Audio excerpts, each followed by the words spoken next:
주간 동안을 아주 소중하게 생각하고 하루하루의 삶을 주님의 고난에 동참하는 삶이 되도록 힘쓰시고 노력하셔야 됩니다. 세상 누구도 고난을 좋아하는 사람들은 없습니다. 평안한 걸 좋아하고, 그리고 쉬는 걸 좋아하고, 편안한 걸 좋아하고, 안식을 좋아합니다. 그렇지만 때로는 이러한 것들보다 더 귀한 눈물방울, 땀방울이 있는 것을 우리는 잘 알 수 있습니다. 예수님께서는 우리를 위해서 죽음과 멸망과 저주에서 우리를 구원해 주셨을 뿐만 아니라 하나님의 자녀로 삼으시고 우리가 양자가 되기까지 우리 주님은 십자가의 고난을 친히 담당하셨다고 말씀하셨습니다. 예수님의 고난은 우리에게 영원한 자랑이 됩니다. 우리도 그 십자가의 짐을 같이 질 때 우리의 삶에 주님의 영광이, 주님의 기쁨이, 주님이 주시는 감사가 넘치는 줄로 믿습니다. 우리가 왜 주님의 고난에 참여해야 됩니까? 바로 저와 여러분의 삶의 현장에서 주님의 십자가의 고난의 의미가 바로 어떻게 우리에게 의미가 있느냐, 우리가 다시 한번 생각해보는 이 시간이 되기를 원합니다. 고난은 은혜와 같습니다. 은혜를 주시는 첩경이 된다. 한번 따라합니다. 고난은 우리에게 은혜를 주시는 첩경입니다. 고난은 우리가 영의 사람으로 살아가는 통로가 되게 합니다. 성경은 말씀하십니다. 너희가 육신대로 살면 반드시 죽을 것이로되 영으로서 몸의 행실을 죽이면 살리니라고 말씀을 하셨습니다. 로마서 8장 13절에 말씀하셨습니다. 우리에게는 육신의 삶, 영의 삶이 분명히 있습니다. 그 육신의 삶, 영의 삶을 같이 내 안에서 이것이 공존하고 있는 것입니다. 그런데 영의 사람으로 살아가는 통로가 바로 뭐냐? 바로 고난인 것입니다. 우리 자녀들이 잘 자라게 하기 위해서, 정신을 차리고 더 훌륭한 사람이 되게 하기 위해서 부모님은 때로는 매를 들기도 합니다. 자녀들에게 훈계를 주기도 합니다. 어찌 보면 하나님의 말씀은 교양과 바르게 함과 책망과 의로 우리를 교육하는 말씀이라고 말씀을 정의하고 있습니다. 우리의 삶은 육체로 그냥 놔두면 스스로 영의 사람이 되지 못합니다. 교만이 갈수록 높아지게 되고 또 하나님을 거역하게 되고 배역하게 됩니다. 이 때문에 그냥 스스로 멸망에까지 이르게 된다는 것입니다. 그래서 하나님께서는 우리를 그냥 내버려 두지 아니하시고 고난이라고 하는 과정을 통해서 우리를 영의 사람, 믿음의 사람으로 만들어 주십니다. 그리고 하나님이 원하시는 궤도로 우리를 올려놓아 주시는 것입니다. 육신의 고난과 고통이 있을 때 하나님을 향하게 되고 또 인간의 힘으로 할 수 없는 일이 나에게 닥칠 때 우리는 하나님께 더욱 나아가게 됨을 우리는 시시때때로 경험하고 있습니다. 하나님은 우리를 사랑하시기 때문에 우리가 주의 길을 잘못 걸어가면, 믿음의 길을 잘못 가고 있다 그러면 고난이라는 채찍을 들으셔서 우리를 올바로 걸어가게 해 주십니다. 또 하나님의 사람으로서, 믿음의 사람으로서, 하나님의 자녀로서, 천국 백성으로서 온전하게 살아가도록 만들어 주시는 것이 바로 하나님 이 고난을 통해서 하나님의 역사라고 볼 수가 있습니다. 그리고 육신에 있는 자들은 하나님을 기쁘시게 할 수 없다고 말씀했습니다. 저와 여러분이 이 시간에도 영에 거하셔야 되고 영적인 생각을 하셔야 되고 믿음의 생각을 하셔야 됩니다.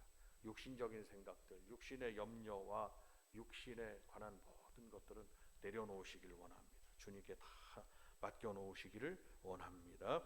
하나님이 영광을 받으시기 위해서 우리는 고난을 통해서 뭘 하게 하시느냐?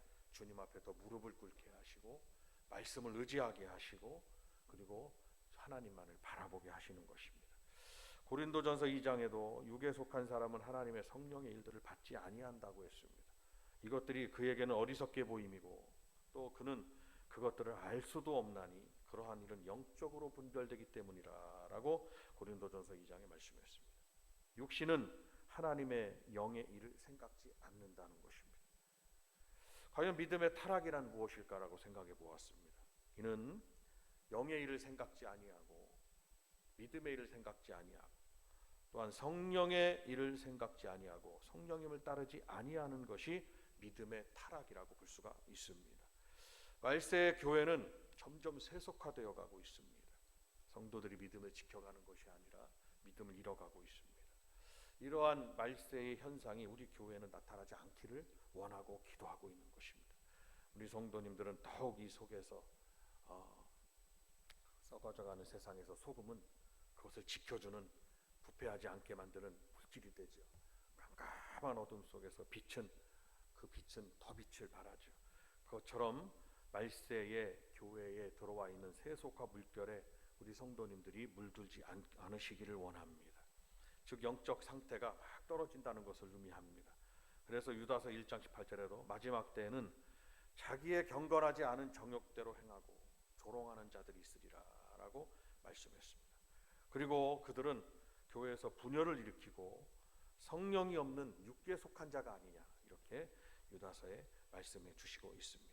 형제들아, 내가 이것을 말하노니 혈과 육은 하나님의 나라를 이어받을 수 없고 또한 썩는 것은 썩지 아니하는 것을 유업으로 받지 못하느니라 라고 고린도전서 19장 50절에 말씀했으니, 우리 성도님들은 혈과 육에 대한 것이 아니라 영원한 믿음으로 하나님의 나라를 바라보며 우리가 결국 영원히 살 곳은 하나님의 나라라는 것을 잊지 않으시고 늘 사시길 바라고, 이 세상에 부패하고 썩어질 것들을 위해서 그것을 추구하고 노력하고 그것을 따라가는 여러분들이 아니라 썩지 아니할 영원한 하나님의 나라를 바라보며 따라가는 여러분들이 되시기를 바랍니다.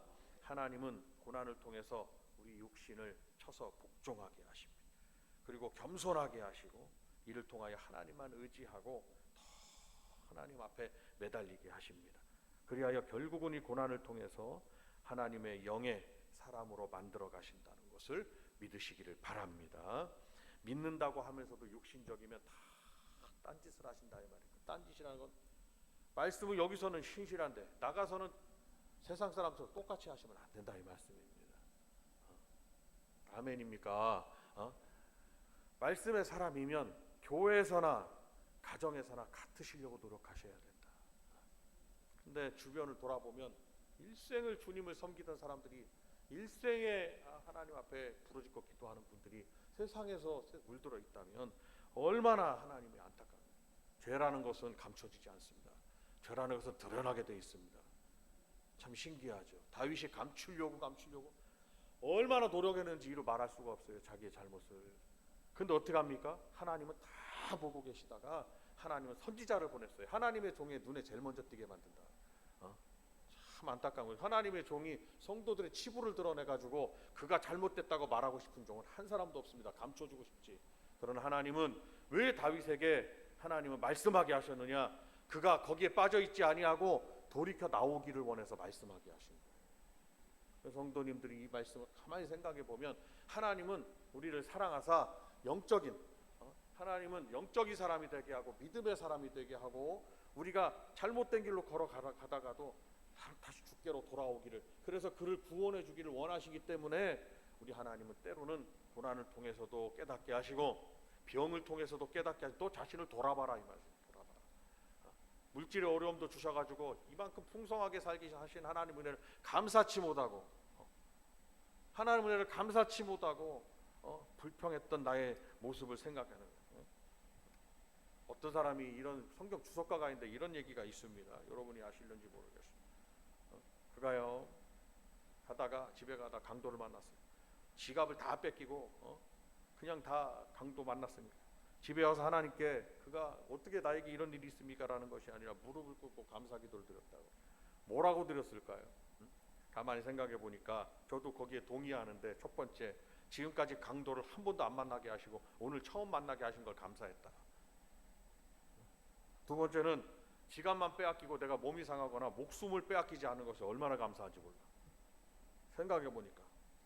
근데 지갑을 오늘 다 뺏겼는데 집에 와 보니까 나에게 뭔가 남아 있는 게 또 있어. 많이 있어. 그것이 또 감사해. 그리고 내가 저 강도가 된 게 아니라 내가 강도로서가 아니라 내가 강도를 만난 사람이 된 것도 감사하다. 그러니까 믿음의 사람, 영적인 사람은 어떠한 상황에서도 감사를 찾게 하고 감사치 못하는 상황에서도 감사의 사람이 되게 하신다라는 것을 오늘 말씀을 통해서 우리에게 주셨습니다. 성도 여러분, 고난은 우리가 이렇게 믿음의 사람, 감사의 사람, 은혜의 사람, 하나님의 얼굴을 향하는 사람, 우리가 영의 사람으로 살아가는 그러한 통로로 고난을 우리에게 허락해 주시니까 지금의 우리에게 여러 가지 어려움과 고난이 닥치셨다면 이를 이기고 견디고 여러분 승리하셔서 이 고난을 통해서 영의 사람으로 믿음의 사람으로 바로 서는 여러분들이 다 되시기를 바랍니다. 자, 옆에 분에게 한 말씀해 주세요. 고난에서 승리합시다. 시작. 한 번 더. 고난을 이기시길 바란다고 말씀. 시작. 여러분 꼭 어떤 앞으로 닥칠 거예요. 다 이기면 이미 이기려고 하면 이기는 것이고 이미 승리하는 것. 이미 나는 승리한 자가 된다. 그래서 이스라엘 백성들이 전쟁에 나갈 때는 여호와께서 함께 하시면 하나님께서 반드시 나를 승리하게 하시는 줄로 믿습니다 하고 승리를 선언하고 나갔다 이 말씀입니다. 오늘 이 저와 여러분의 결단과 고백과 선포가 반드시 우리의 삶 속에서 승리를 부르는 역사가 있으시기를 바랍니다. 함께 두 손을 들겠습니다.